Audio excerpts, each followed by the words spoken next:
it really comes down to this one phrase: perception is reality. Has anybody heard of Lee Atwater?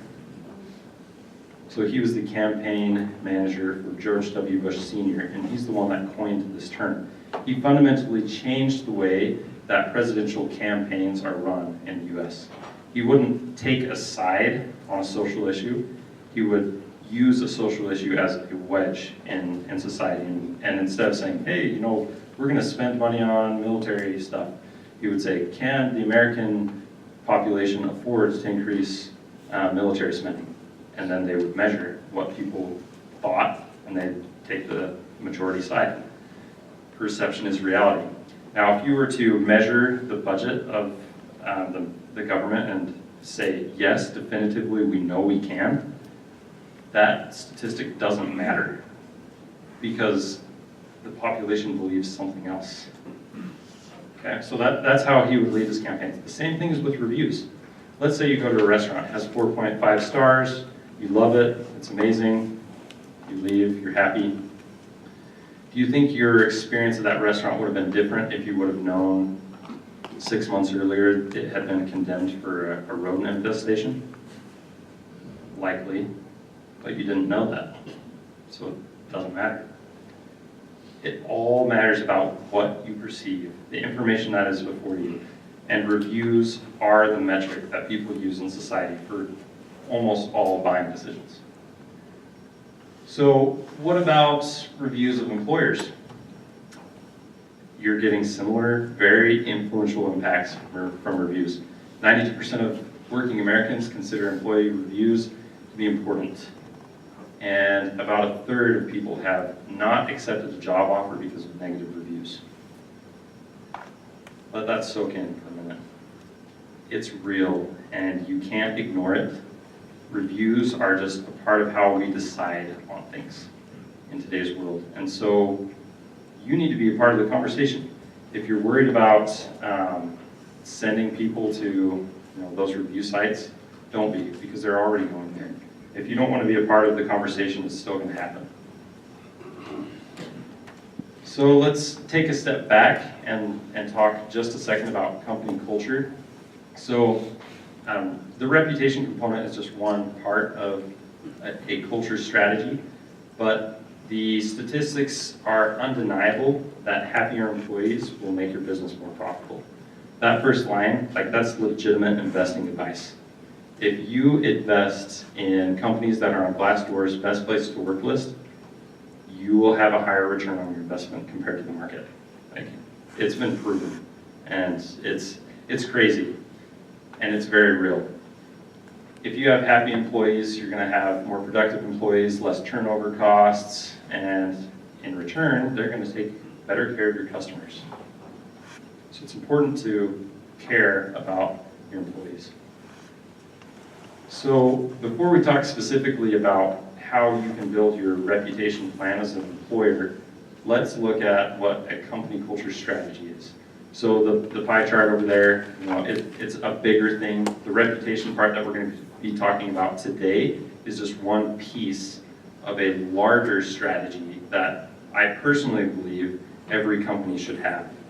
And it's because of the stats before. If all you care is about is profits and you don't really care about your people, that's enough motive to superficially care, if that's all you can convince your organization to do. Make more money. Make your employees happier, and then make more money. So a full company structure strategy, or a company culture strategy, will outline the players in the culture. The company, the managers, individuals, the employee community, and external parties such as customers, partners, vendors, the general public. You're going to outline how they interact, or the relationships between those parties, and which behaviors you think are healthy or beneficial to your organization. So you have to know your corporate identity and establish what you want that to be, and then codify it. Institutionalize the type of behaviors that you want to happen at your organization. And if you don't measure it, how can you score it? How can you know what to fix? How can you know what's going well? You have to measure these types of things. We're in the process of developing and more robust company culture at Maloof right now. So it's not something that I can say we've fully developed and it's perfect. We're undergoing rapid growth. When I started at Maloof, we had less than 40 employees. That was in 2014. And now we're at around 450, and we'll be breaking ground on another building that'll seat another 1,200 to be finished in 3 years. So there's a lot of growth to come. And having this in place means that we can very strategically, using data, engineer experiences that will make employees happier and also help the company be more profitable. So as you measure culture performance indicators, you're going to have initiatives that will come out of that. Maybe it's training, maybe it's activities, or you need to revamp internal processes or different programs. But that's going to be very, specific to your company and what you're seeing in your data. Okay, so within the company culture strategy, what is the reputation plan? It's the strategies that shape job seekers' perceptions of you as an employer. So this is an interesting point to make. Everything that we're going to be talking about, these 5 action items, they're actions relating to your relationship with job seekers. That's it. But you also need to pay attention to these other parties that are observing you. And they're noting how you interact with your job seekers. I would honestly say these are probably your target audience in your program, but the job seekers are the people that you're interacting with directly. So the very first action item, set up your employer review profiles. So maybe help me out. What places can people review their company? Okay. Glassdoor, Indeed, LinkedIn. Companies. Yeah, they have the plug-in, Google. Okay, good. So here are the ones that I would tell you to pay attention to, or at least be aware of. Glassdoor is the Amazon of employer reviews. It's actually not the biggest by traffic volume. Indeed is. Indeed has over 100 million reviews on site, where Glassdoor has about 68 million. So it is actually bigger, but the parent company of Indeed purchased Glassdoor, so it's all one big conglomerate anyway, at least since about a year ago. But top of mind, Glassdoor is going to be your most important, followed by Indeed. Comparably is a smaller version of Glassdoor. Comparably has about 50,000 employers on site compared to Glassdoor's 900,000. So that gives you an indicator of size. Barry Godboss and In Her Sight are specific to rating female friendliness in the workplace. So it's like a Glassdoor for women. We've gone with In Her Sight. I personally like their framework a little better than Barry Godboss.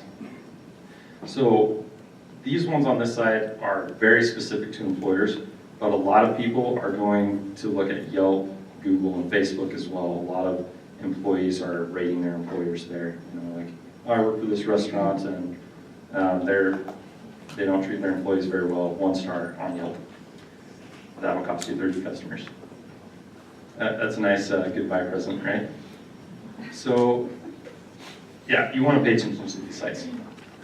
If you want to take a picture of this slide, those are the URLs that you go to set up your profiles if you don't have them. If you do have them, go back after today, figure out who's the owner of the page, and clean up all the information. Make sure your contact information is up to date, you've got updated logos, your cover photos clean. On Glassdoor specifically, you can list every single one of your benefits. Make sure that list is up to date. Just make sure it's nice and clean. Now, you also, for the long-term management of these profiles, you want to strategically decide who's going to help you manage them.